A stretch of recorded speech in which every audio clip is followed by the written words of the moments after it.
The RMN Iloilo Year-End Report.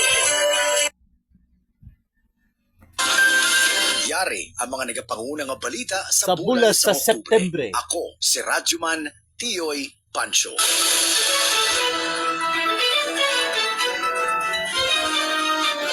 Oktubre 1 sa balita lokal. Liwat ninabatid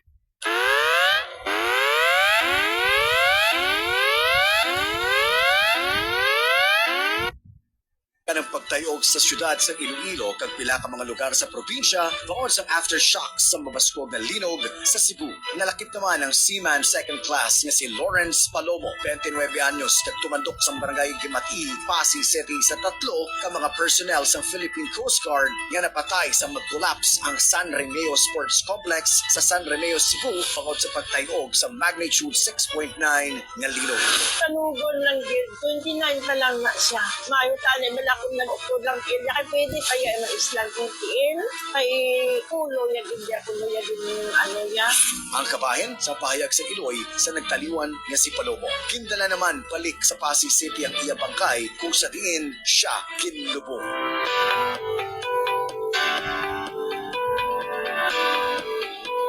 Sa negosyo, nagpatuman ang Department of Energy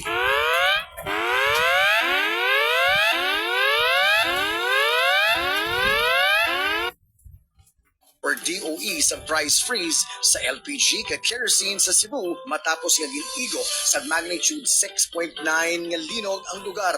Ang nasambit nga price freeze sa basic petroleum products ang ginpatuman sang 60 kadlaw.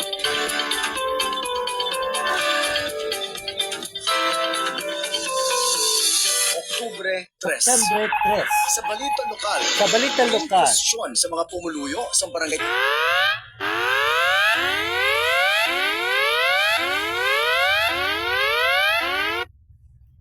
Tilingban Molo, Iloilo City ang malapit 800,000 pesos na balor sa waiting shed nga ginpatukod sa Iloilo City Engineers Office sa ilang lugar na ginconstruct sang contractor nga Abelarde Builders and Supply.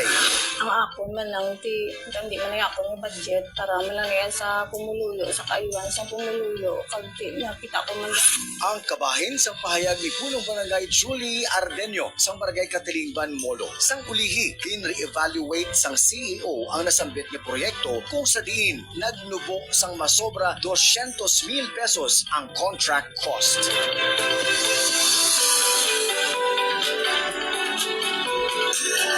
Oktubre 4. September 4. Sa balita lokal, nasa puan ng isa kabuhi nga lapsag nga lalaki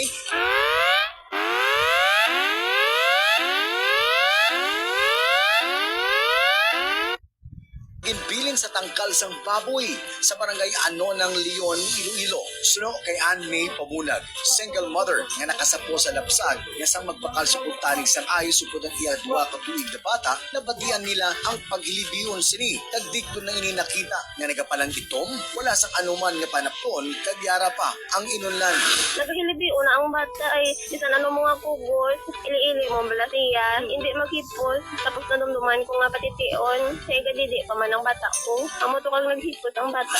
Apang sa ulihi, nag-ako si Ann May nga iya kaugalingon nga anak ang lapsag. Kagin siling nga nahimo niya nga mag-ubra-ubra sa istorya bangod nga nahuya siya sa iya nadangatan. Ginpaidalong naman sa psychologist kag medical test si Ann May antes ginbalik sa iya ang iya bata.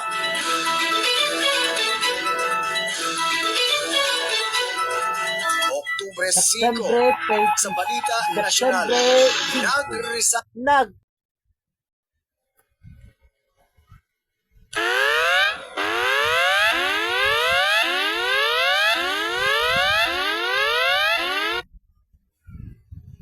si Senator Ping Lacson bilang chairman sa Senate Blue Ribbon Committee bangod madamo sa mga kugdanan niya ang wala nagkuporme sa iya pagdumala sa investigasyon sa flood control projects. Nagpunggo bilang acting chairman sa komitiba sa Senator Erwin Tulfo matapos kadamaan sa mga miyembro ng majority bloc ang nagboto para sa iya. Sang ulihi, nagbalik sa pwesto si Senator Lacson.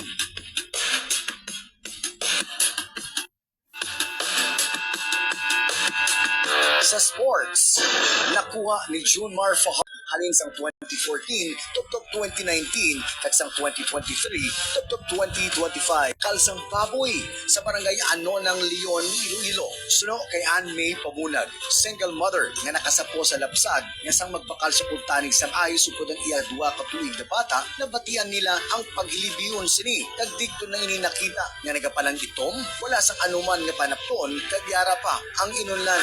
Nagahilibi una ang bata ay bisan ano mga kugos, ili-ili mo bala siya, hindi maghipos, tapos nadumduman ko nga patitiyon, kaya kadidi pa man ang bata ko. Amo to kang naghipos ang bata. Apang sa ulihi, nag-apo si Ann May nga iya kaugalingon nga anak ang lapsag kagin siling nga nahimo niya nga mag-ubra-ubra sa istorya bangod nga nahuya siya sa iya nadangatan.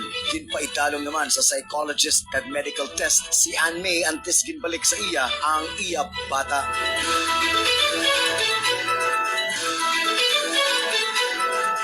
Oktubre 5, sa Balita Nasyonal, nag-resign si Senator Ping Lacson bilang chairman. Sa sports, nakuha ni Junmar Fajardo ang iya record-breaking 9th most valuable player or MVP trophy. Ginpadunggan siya sang MVP honors sang league sa anom kasunod-sunod nga tuig halin sang 2014 tuptop 2019 kag sang 2023 tuptop 2025. Pangod sini, makabig na siya bilang isa sa greatest players sa PBA history.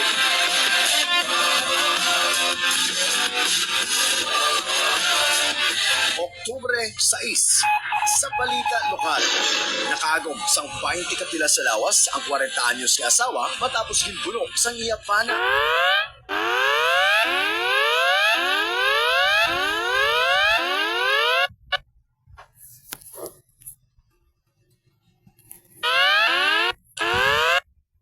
Sa Barangay Lanciola, Sara, Iloilo. Ginpahayag sang biktima na si Mary Joy Tucanes. Kinsining-sini nga pagpangimo ng rason kung ngaan nahimo ini sa iya pana. Pangod niya, hindi siniluyag nga mag-ubra siya sa Metro Manila. Ilang sugat mo, ma'am? Yung tama mo sa katawan? 20? Oo. Bakit daw ginawa ng asawa mo niya sa'yo? Kasi nakadroga ko sa time na nagpuisay kong Ang kabahin sa pahayag sa biktima nga si Mary Joy Tucanes.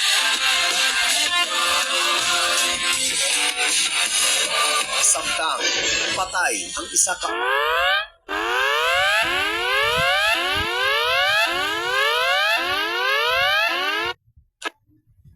matapos gibuno sa iya kaugalingon nga bata sa sulod sa ila mismo nga balay sa sitio Wayang, Barangay Taft North, Mandurriao, Iloilo City. Suno sa 11 partners sa kamay nga napuno na ang suspect sa sunod-sunod nga pangakik sa iya tatay. Rason kung nga nahimo sini ang krimen. Nakapalakyo ang bata kag wala pa makita tubtob sugo.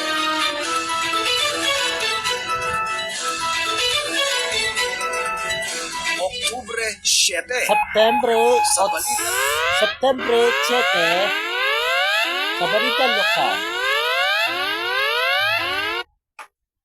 Nasyonal, kin-appoint ni President Ferdinand Bongbong Marcos Jr. sa Department of Justice Secretary Jesus Crespin Boying Rimulya bilang pag-o na Ombudsman talos kay Ombudsman Samuel R. Martires.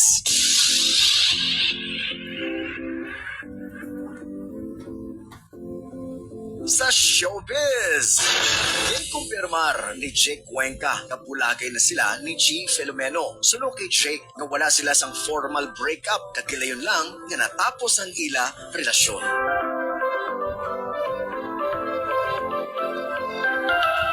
Oktubre 8, Septembre sa Balita 8. Lokal, ginpalakpakan sang Tumalanaw ang pinakauna nga State of the City Address or SOCA ni Mayor Raisa Treñas nga naglawig sa 50 minutos. Lakip sa mga ginhatagan pagtabod ni Treñas sa iya SOCA ang 42 tanan na people-centered programs nga iya napatuman. Truly, Iloilo City remains progressive and livable, matahom, peaceful, and resilient.